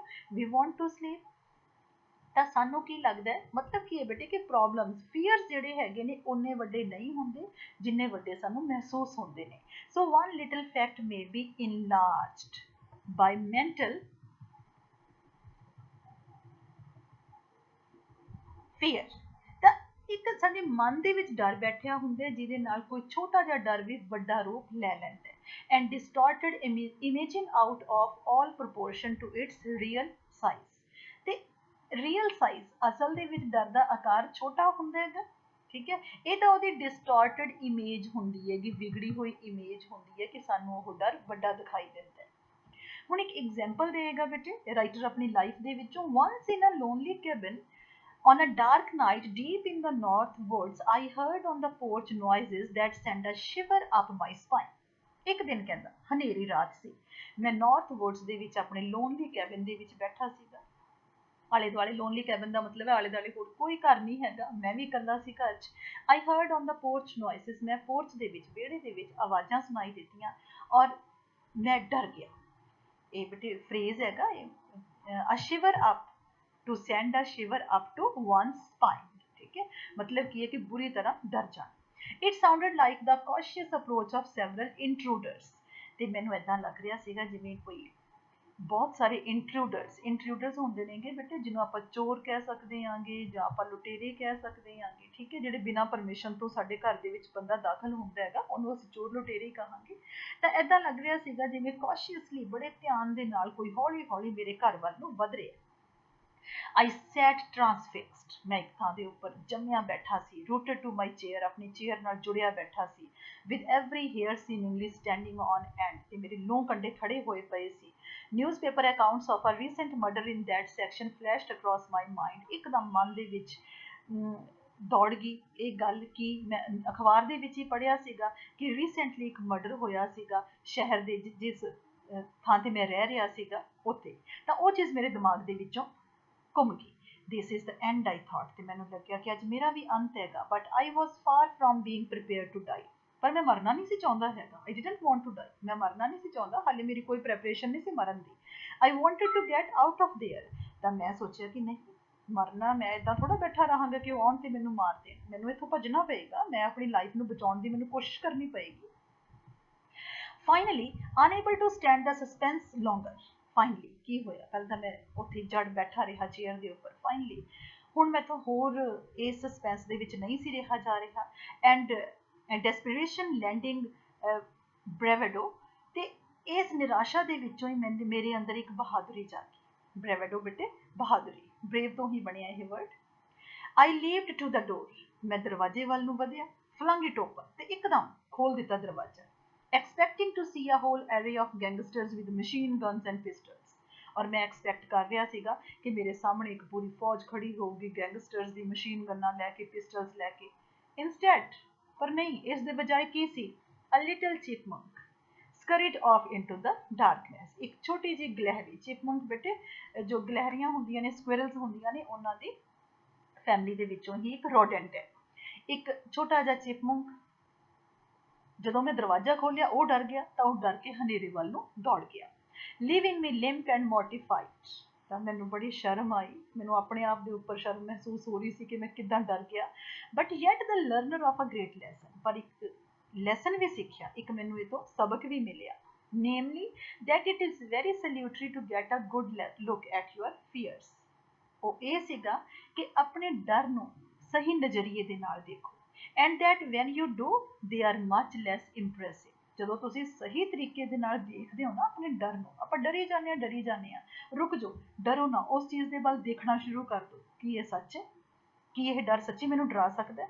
ਤੇ ਜਦੋਂ ਤੁਸੀਂ ਉਹਦੇ ਵੱਲ ਦੇਖਦੇ ਹੋ ਨਾ, it looks much less impressive, ਫਿਰ ਇਹ ਤੁਹਾਨੂੰ ਜ਼ਿਆਦਾ ਪ੍ਰਭਾਵਿਤ ਨਹੀਂ ਕਰ ਪਾਉਂਦਾ than you had imagined them to be, ਜਿੰਨਾ ਤੁਸੀਂ ਇਸ ਡਰ ਦੇ ਬਾਰੇ 'ਚ ਕਲਪਨਾ ਕੀਤੀ ਹੋਈ ਹੈ ਨਾ। ਜਦੋਂ ਉਸ ਡਰ ਦੇ ਬਾਰੇ 'ਚ ਸੋਚਦੇ ਹੋ ਚੰਗੀ ਤਰ੍ਹਾਂ ਕਿ ਇਹ ਚੀਜ਼ ਸੱਚੀ ਮੈਨੂੰ ਡਰਾ ਸਕਦੀ ਹੈ, ਫਿਰ ਤੁਹਾਨੂੰ ਪਤਾ ਲੱਗਦਾ ਕਿ ਇਹ ਤਾਂ ਕੋਈ ਵੱਡੀ ਚੀਜ਼ ਹੈ ਹੀ ਨਹੀਂ, ਇਹ ਤਾਂ ਚੀਜ਼ ਮੈਨੂੰ ਡਰਾ ਹੀ ਨਹੀਂ ਸਕਦੀ। Fourth part, last part of this chapter ਬੇਟਾ, ਫੇਥ ਇਨ ਹਿਮ। ਹਿਮ ਦੇਖੋ, ਹਿਮ ਬੇਟੇ ਐਚ ਜਦੋਂ ਕੈਪੀਟਲ ਲਿਖਿਆ ਨਾ, ਤਾਂ ਇਹਦਾ ਮਤਲਬ ਕੀ ਹੈਗਾ, ਗॉड। ਜਦੋਂ ਵੀ ਅਸੀਂ ਥਰਡ ਪਰਸਨ ਦੇ ਵਿੱਚ ਗॉड ਨੂੰ ਐਡਰੈਸ ਕਰਨਾ, ਪਰਮਾਤਮਾ ਨੂੰ ਐਡਰੈਸ ਕਰਨਾ, we always write it in capital H, faith in him, ਉਹਦੇ ਵਿੱਚ ਵਿਸ਼ਵਾਸ, ਕਿਹਦੇ ਚ? ਪਰਮਾਤਮਾ ਚ। A great Japanese Kagawa, a preacher and social worker, once visited our country. ਇੱਕ Japanese preacher, ਉਪਦੇਸ਼ ਦੇਣ ਵਾਲਾ, ਇੱਕ social worker, ਇੱਕ ਵਾਰ ਉਹ ਸਾਡੇ ਦੇਸ਼ ਆਇਆ। Everyone noted that he carried about himself a sense of peace and poise. ਹਰ ਇੱਕ ਨੇ ਨੋਟ ਕੀਤਾ ਕਿ ਉਸ ਬੰਦੇ ਦੇ ਵਿੱਚ ਬਹੁਤ ਜ਼ਿਆਦਾ ਸ਼ਾਂਤੀ, ਬਹੁਤ ਜ਼ਿਆਦਾ ਸੈਟਿਸਫੈਕਸ਼ਨ, ਸੰਤੁਸ਼ਟੀ ਨਾਲ ਭਰਿਆ ਹੋਇਆ ਇਨਸਾਨ ਹੈ। ਐਂਡ ਇਨਰ ਸਟਰੈਂਥ, ਉਹਦੇ ਅੰਦਰ ਇੱਕ ਅੰਦਰੂਨੀ ਤਾਕਤ ਹੈ, ਐਂਡ ਕੌਨਫੀਡੈਂਸ, ਤੇ ਉਹਦੇ ਅੰਦਰ ਇੱਕ ਵਿਸ਼ਵਾਸ, that was truly remarkable, ਜਿਹੜਾ ਕਿ ਸੱਚਮੁੱਚ ਹੀ ਦੂਜਿਆਂ ਨੂੰ ਪ੍ਰਭਾਵਿਤ ਕਰਨ ਵਾਲਾ। ਰਿਮਾਰਕੇਬਲ ਹੁੰਦਾ ਬੇਟਾ ਜਿਹੜੀ ਚੀਜ਼ ਦੂਸਰਿਆਂ ਦੇ ਉੱਪਰ ਇੱਕ ਆਪਣਾ ਇੰਪ੍ਰੈਸ਼ਨ ਛੱਡ ਸਕੇ। Kagawa had discovered a priceless secret, ਕਿਉਂਕਿ ਇਸ ਪਰਸਨ ਨੇ ਇੱਕ ਪ੍ਰਾਈਸਲੈਸ, ਇੱਕ ਅਨਮੋਲ ਰਾਜ ਜਿਹੜਾ ਸੀ ਉਹ ਜਾਣ ਲਿਆ ਸੀ। He gave us his secret, ਤੇ ਉਹਨੇ ਆਪਣਾ ਇਹ ਰਾਜ ਸਾਡੇ ਨਾਲ ਸ਼ੇਅਰ ਕੀਤਾ। ਉਹਨੇ ਆਪਣਾ ਸੀਕ੍ਰੇਟ ਸਾਨੂੰ ਵੀ ਦੱਸਿਆ। ਕੀ ਦੱਸਿਆ ਸੀਗਾ? That if one will do as he did, ਠੀਕ ਹੈ, he gave us his secret by saying that if one will do as he did, ਕਿ ਜੇ ਕੋਈ ਉਹਦੇ ਵਾਂਗੂ ਕਰਦਾ ਜਿਵੇਂ ਉਹਨੇ ਕੀਤਾ ਸੀ। ਇਸ ਪਰਸਨ ਨੇ, ਖਾਗਾਵਾ ਨੇ, ਇਸ ਪ੍ਰੀਚਰ ਨੇ ਬੇਟੇ ਕੁਝ ਕੀਤਾ ਸੀਗਾ। ਕੀ ਕੀਤਾ ਸੀ ਇਹਨੇ? ਕਹਿੰਦਾ ਜੇ ਮੇਰੇ ਵਾਂਗੂ ਕਰੋਗੇ ਨਾ, immerse himself over a long period in the grace of God, he will enter into a profound calm that nothing can destroy. ਜੇ ਮੇਰੇ ਵਾਂਗੂ ਕਰੋਗੇ ਨਾ, you will enter into a profound calm, ਤੁਸੀਂ ਇੱਕ ਸ਼ਾਂਤੀ ਦੇ ਨਾਲ ਭਰ ਜਾਓਗੇ। ਉਹ ਸ਼ਾਂਤੀ profound calm, ਇੱਕ ਡੂੰਘੀ ਸ਼ਾਂਤੀ, ਜਿਸ ਸ਼ਾਂਤੀ ਨੂੰ ਫਿਰ ਕੋਈ ਬੰਦਾ ਨਸ਼ਟ ਨਹੀਂ ਕਰ ਸਕਦਾ, ਕੋਈ ਚਾਹ ਕੇ ਵੀ ਉਸ ਸ਼ਾਂਤੀ ਨੂੰ ਭੰਗ ਨਹੀਂ ਕਰ ਸਕਦਾ। ਹੁੰਦਾ ਕੀ ਹੈ ਬੇਟਾ, ਤੁਸੀਂ ਆਪਣੇ ਆਪ ਨੂੰ ਸੋਚਦੇ ਹੋ ਕਿ ਤੁਸੀਂ ਬੜੇ ਪੋਜ਼ਿਟਿਵ ਹੋ, ਬੜੇ ਸ਼ਾਂਤ ਹੋ, ਬੜੇ ਖੁਸ਼ ਹੋਗੇ, ਪਰ ਕਿਸੇ ਵੀ ਪਰਸਨ ਦੀ ਕਹੀ ਹੋਈ ਛੋਟੀ ਜਿਹੀ ਗੱਲ ਤੁਹਾਨੂੰ ਪਿੰਚ ਕਰ ਜਾਂਦੀ ਹੈ, ਪੂਰਾ ਦਿਨ ਤੁਹਾਡਾ ਮੂਡ ਆਫ ਹੋ ਜਾਂਦਾ ਹੈ, ਸਾਰਾ ਦਿਨ ਤੁਸੀਂ ਦੁਖੀ ਰਹਿੰਦੇ ਹੋਗੇ, ਫਿਰ ਉਹ ਕਹੇ ਜੀ ਸ਼ਾਂਤੀ ਹੋਈ ਬੇਟੇ, ਰਾਈਟ? ਤਾਂ ਇਹ ਪਰਸਨ ਕੀ ਕਹਿ ਰਿਹਾ ਹੈ? ਕਹਿੰਦਾ ਯੂ ਸ਼ੁੱਡ ਹੈਵ ਸੱਚ ਅ ਕਾਮਨੈਸ ਇਨ ਯੋਰ ਸੈਲਫ, ਕਹਿੰਦਾ ਤੁਹਾਡੇ ਅੰਦਰ ਇੰਨੀ ਸ਼ਾਂਤੀ ਹੋਣੀ ਚਾਹੀਦੀ ਹੈ ਕਿ ਕੋਈ ਵੀ ਚੀਜ਼ ਉਸ ਚੀਜ਼ ਨੂੰ ਡਿਸਟਰੋਏ ਨਾ ਕਰ ਸਕੇ। ਤੇ ਇਹ ਕਦੋਂ ਆਉਂਦੀ ਹੈ ਬੇਟੇ? ਇਹ ਉਦੋਂ ਆਉਂਦੀ ਹੈ when immerse himself over a long period in the grace of God, ਜਦੋਂ ਅਸੀਂ ਉਸ ਪਰਮਾਤਮਾ ਦੇ ਨਾਲ ਇੱਕਮਿਕ ਹੋ ਜਾਂਦੇ ਹਾਂ, ਜਦੋਂ ਅਸੀਂ ਉਹਦੇ ਵਿੱਚ ਆਪਣੇ ਆਪ ਨੂੰ ਇਮਰਸ ਕਰ ਲੈਂਦੇ ਹਾਂ, ਜਦੋਂ ਅਸੀਂ ਉਹਦੇ ਅੰਦਰ ਆਪਣੇ ਆਪ ਦੇ ਅੰਦਰ ਆਪਾਂ ਇਹ ਕਹੀਏ ਕਿ ਪਰਮਾਤਮਾ ਦਾ ਵਾਸ ਕਰ ਲੈਂਦੇ ਹਾਂ, ਜਾਂ ਅਸੀਂ ਪਰਮਾਤਮਾ ਦੇ ਨਾਲ ਅਭੇਦ ਹੋ ਜਾਂਦੇ ਹਾਂ। Kagawa said that encountering mobs, threatened by soldiers, hurt by opponents, the calm never left him. ਹੁਣ Kagawa ਕਹਿੰਦਾ ਹੈਗਾ, ਕਹਿੰਦਾ ਮੇਰੇ ਨਾਲ ਬੜਾ ਕੁਝ ਹੁੰਦਾ ਹੈਗਾ, ਬਹੁਤ ਸਾਰੀਆਂ ਭੀੜਾਂ ਹੁੰਦੀਆਂ ਨੇਗੀਆਂ, ਮੌਬਸ ਹੁੰਦੀਆਂ ਨੇ ਬੇਟੇ, ਤਾਂ ਬਹੁਤ ਸਾਰੇ ਲੋਕ ਇਕੱਠੇ ਹੋ ਕੇ ਐਜੀਟੇਸ਼ਨ ਕਰਦੇ ਨੇ, ਅੰਦੋਲਨ ਕਰਦੇ ਨੇਗੇ। ਕਹਿੰਦਾ ਮੈਂ ਬਹੁਤ ਸਾਰੇ ਇਕੱਠਾਂ ਦਾ ਸਾਹਮਣਾ ਕੀਤਾ। ਥ੍ਰੈਟਨਡ ਬਾਈ ਸ਼ੋਲਜਰਸ, ਮੈਨੂੰ ਸਿਪਾਹੀਆਂ ਨੇ ਧਮਕੀਆਂ ਦਿੱਤੀਆਂ ਨੇ। ਹਰਟ ਬਾਈ ਓਪੋਨੈਂਟਸ, ਮੇਰੇ ਜਿਹੜੇ ਵਿਰੋਧੀ ਨੇਗੇ ਉਹ ਮੇਰੇ ਬਾਰੇ 'ਚ ਬੜਾ ਕੁਛ ਕਹਿੰਦੇ ਨੇਗੇ, ਉਹ ਵੀ ਮੈਨੂੰ ਹਰਟ ਕਰਦੇ ਨੇ। ਕਾਮ ਨੈਵਰ ਲੈਫਟ ਮੀ, ਪਰ ਮੇਰੀ ਸ਼ਾਂਤੀ ਨੇ ਮੇਰਾ ਪੱਲਾ ਕਦੇ ਨਹੀਂ ਛੱਡਿਆ। ਮੈਂ ਅੰਦਰੋਂ ਓਨਾ ਹੀ ਅਡੋਲ ਰਿਹਾ, ਅੰਦਰੋਂ ਓਨਾ ਹੀ ਸ਼ਾਂਤ ਰਿਹਾ, ਚਾਹੇ ਕਿਸੇ ਨੇ ਮੇਰਾ ਵਿਰੋਧ ਕੀਤਾ, ਚਾਹੇ ਕਿਸੇ ਨੇ ਮੈਨੂੰ ਧਮਕੀਆਂ ਦਿੱਤੀਆਂ, ਚਾਹੇ ਕਿਸੇ ਨੇ ਮੈਨੂੰ ਇਨਕਾਊਂਟਰ ਕੀਤਾ। His eyesight was threatened, disease afflicted him, but he never lost his calm. ਕਹਿੰਦਾ ਮੇਰੀਆਂ ਅੱਖਾਂ ਦੀ ਜਿਹੜੀ ਰੋਸ਼ਨੀ ਸੀ ਉਹ ਮੈਥੋਂ ਖੋਹ ਲਈ ਗਈ, ਬਿਮਾਰੀਆਂ ਮੈਨੂੰ ਲੱਗੀਆਂ, ਠੀਕ ਹੈ, disease afflicted him, but he never lost his calm, ਪਰ ਇਹ ਸਭ ਕੁਝ ਹੋਣ ਦੇ ਬਾਵਜੂਦ ਵੀ ਮੇਰੇ ਅੰਦਰ ਦੀ ਸ਼ਾਂਤੀ ਜੋ ਹੈ ਉਹ ਕਦੇ ਖਤਮ ਨਹੀਂ ਹੋਈ। He testified that he was often amazed by the depth of this peace. ਉਹ ਕਹਿੰਦਾ ਮੈਂ ਖੁਦ ਵੀ ਹੈਰਾਨ ਹੋ ਜਾਣਾਗਾ ਜੋ ਮੇਰੇ ਅੰਦਰ ਸ਼ਾਂਤੀ ਹੈ। ਕੋਈ ਚੀਜ਼ ਮੈਨੂੰ ਕਦੇ ਪਰੇਸ਼ਾਨ ਹੀ ਨਹੀਂ ਕਰਦੀ, ਕੋਈ ਚੀਜ਼ ਮੈਨੂੰ ਕਿਸੇ ਪਰਸਨ ਦੀ ਕਹੀ ਹੋਈ ਕੋਈ ਗੱਲ ਮੈਨੂੰ ਪਿੰਚ ਨਹੀਂ ਕਰਦੀ ਹੈਗੀ। I'm so full of peace, I'm so full of contentment ਕਿ ਮੈਂ ਖੁਦ ਵੀ ਹੈਰਾਨ ਹੋਣਾ। This he assured us he had found in God. ਤੇ ਉਹ ਇਹ ਕਹਿੰਦਾ ਹੈਗਾ, ਕਹਿੰਦਾ ਇਹ ਚੀਜ਼ ਮੈਨੂੰ ਕਿੱਥੋਂ ਮਿਲੀ ਹੈਗੀ? He had found in God, ਇਹ ਪਰਮਾਤਮਾ ਤੋਂ ਮਿਲੀ ਹੈ। In that relationship he lost his fears. ਕਹਿੰਦਾ ਮੇਰੇ ਸਾਰੇ ਡਰ ਹੀ ਉਦੋਂ ਖਤਮ ਹੋਏ ਨੇ। ਕਦੋਂ? ਜਦੋਂ ਮੈਂ ਪਰਮਾਤਮਾ ਦੇ ਨਾਲ ਇੱਕ ਰਿਲੇਸ਼ਨ ਦੇ ਵਿੱਚ ਆ ਗਿਆ। There is the real escape from the fear. ਡਰ ਤੋਂ ਮੁਕਤੀ ਦਾ ਇੱਕੋ ਇੱਕ ਤਰੀਕਾ ਹੈ, be one with God. ਤੇ ਜਦੋਂ God ਤੁਹਾਡੇ ਨਾਲ ਹੈ, ਪਰਮਾਤਮਾ ਤੁਹਾਡੇ ਨਾਲ ਹੈ, there is no fear. Get a deep, unshakable faith in the fact that you are not alone. ਬਸ ਇੱਕ ਕਹਿੰਦਾ ਵਿਸ਼ਵਾਸ ਰੱਖੋ, unshakable, ਜਿਹੜਾ ਵਿਸ਼ਵਾਸ ਤੁਹਾਡਾ ਹੈ ਕਦੇ ਵੀ ਡੋਲੇ ਨਾ। ਇੱਕ ਤਾਂ ਹੁੰਦਾ ਬੇਟੇ ਸ਼ੇਕ ਹੋ ਗਿਆ, ਡਰ ਡੋਲ ਗਿਆ, ਕਦੇ ਸੋਚ ਲਿਆ ਵੀ ਹਾਂ ਪਰਮਾਤਮਾ ਹੈਗਾ, ਨਹੀਂ ਹੈਗਾ, ਠੀਕ ਹੈ। ਅਨਸ਼ੇਕੇਬਲ ਫੇਥ, ਉਹ ਵਿਸ਼ਵਾਸ ਰੱਖੋ ਜਿਹੜਾ ਕਦੇ ਵੀ ਡੋਲੇ ਨਾ। ਕਿ ਵਿਸ਼ਵਾਸ ਰੱਖੋ that you are not alone, ਕਿ ਤੁਸੀਂ ਇਕੱਲੇ ਨਹੀਂ ਹੋ। ਅਸੀਂ ਡਰਦੇ ਕਦੋਂ ਆ ਬੇਟਾ? ਜਦੋਂ ਅਸੀਂ ਇਹ ਫੀਲ ਕਰਦੇ ਹਾਂ ਹਾਏ ਮੈਂ ਇਕੱਲਾ, ਮੈਂ ਇਕੱਲਾ, ਤਾਂ ਤੁਹਾਡਾ ਡਰ ਤੁਹਾਨੂੰ ਡਰਾਉਂਦਾ ਹੈਗਾ। ਪਰ ਜਦੋਂ ਤੁਸੀਂ ਇਹ ਸੋਚਦੇ ਹੋ ਨਾ ਕਿ God is there, God watches over you, cares for you, ਪਰਮਾਤਮਾ ਤੁਹਾਨੂੰ ਦੇਖ ਰਿਹਾ, ਪਰਮਾਤਮਾ ਤੁਹਾਡੀ ਫਿਕਰ ਕਰਦਾ ਹੈਗਾ, ਫਿਰ ਕੀ ਹੁੰਦਾ ਹੈਗਾ? ਐਂਡ ਪਰਮਾਤਮਾ ਜਿਹੜਾ ਹੈਗਾ God will bring you all through all difficulties, ਤੇ ਸਾਰੀਆਂ ਮੁਸੀਬਤਾਂ ਦੇ ਵਿੱਚੋਂ ਤੁਹਾਨੂੰ ਕੌਣ ਬਾਹਰ ਲੈ ਕੇ ਆਏਗਾ? ਪਰਮਾਤਮਾ ਲੈ ਕੇ ਆਏਗਾ। then you will have total peace of mind, ਫਿਰ ਹੁੰਦੀ ਹੈ ਬੇਟਾ total peace of mind, ਠੀਕ ਹੈ। ਤਾਂ total of peace of mind ਦੇ ਲਈ ਕੀ ਹੈ? be one with God, be one with God ਦਾ ਮਤਲਬ ਇਹ ਨਹੀਂ ਹੈਗਾ ਬੇਟੇ ਕਿ ਆਪਣਾ ਘਰ-ਬਾਰ ਛੱਡ ਦਿਓ, ਜੰਗਲਾਂ 'ਚ ਚਲੇ ਜਾਓ, ਠੀਕ ਹੈ। be one with God ਦਾ ਮਤਲਬ ਇਹ ਹੈਗਾ ਕਿ ਇਹ ਸੋਚੋ ਕਿ ਪਰਮਾਤਮਾ ਹਮੇਸ਼ਾ ਤੁਹਾਡੇ ਨਾਲ ਹੈ, ਤੁਸੀਂ ਇਕੱਲੇ ਨਹੀਂ ਹੋ। God ਤੁਹਾਨੂੰ ਦੇਖ ਰਿਹਾ ਹੈ, ਤੁਹਾਡੀਆਂ ਹਰ ਇੱਕ ਮੁਸੀਬਤਾਂ ਦਾ ਹੱਲ ਉਹਦੇ ਕੋਲੇ ਹੈ।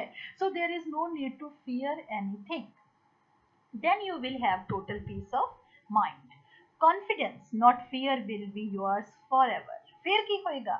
ਤੁਹਾਡੇ ਅੰਦਰ ਡਰ ਨਹੀਂ ਰਹੇਗਾ, ਫਿਰ ਕੀ ਹੋਏਗਾ? confidence, ਤੁਹਾਡੇ ਅੰਦਰ ਹੌਸਲਾ ਹੋਏਗਾ, ਹਰ ਇੱਕ ਮੁਸੀਬਤ ਦਾ ਖਿੜੇ ਮੱਥੇ ਤੁਸੀਂ ਸਾਹਮਣਾ ਕਰ ਸਕੋਗੇ।